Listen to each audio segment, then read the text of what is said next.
20 years after a serial killer abducted two sisters, the past comes back to haunt the one who escaped. Yeah, why? Because the story she told the world might not be entirely true.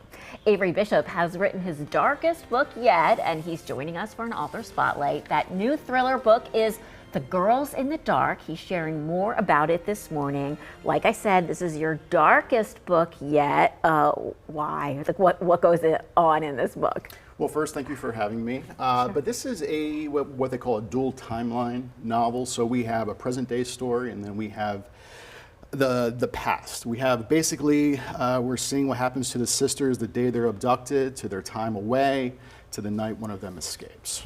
And so for me, I never try to like Disneyfy my books. I wanted to be like true to life. And so, you know, bad things happen when a serial killer abducts people. Yeah. I also didn't want to be very, you know, graphic or gratuitous about it, but again, I wanted to be true to life. So it's dark.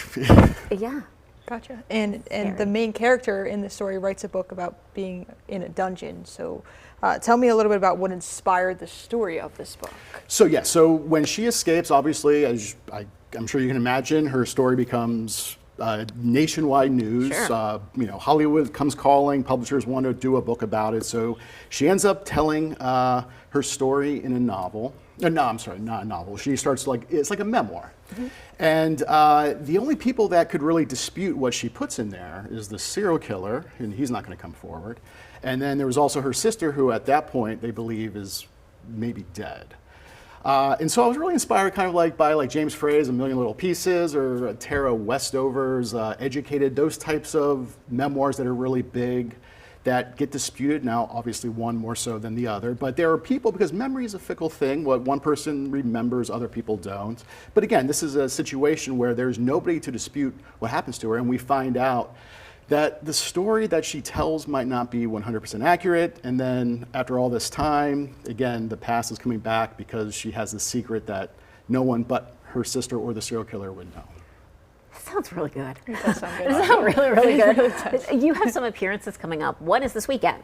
Yes, so tomorrow I'm going to be at Ephrata Public Library from 1 to 4 with a lot of other great authors. Next Saturday, I'm going to be at, Mechanicsburg Mystery Bookshop is having I think their 3rd annual I Scream for Mysteries. It's going to be off-site. I believe it's at the Sherman Manstown United Methodist Church. But if people go to their website, the Mechanicsburg Mystery Bookshop's website, they can see the details. They can then also register.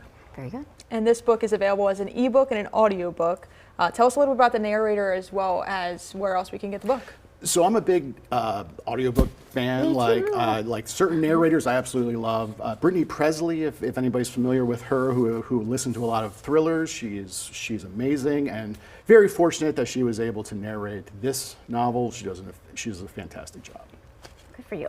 This is going to be one that I'm reading, okay, or listening to, because I am an audiobook fan. Good to have you back with us today. Thank you so Hopefully much. we'll see you again soon.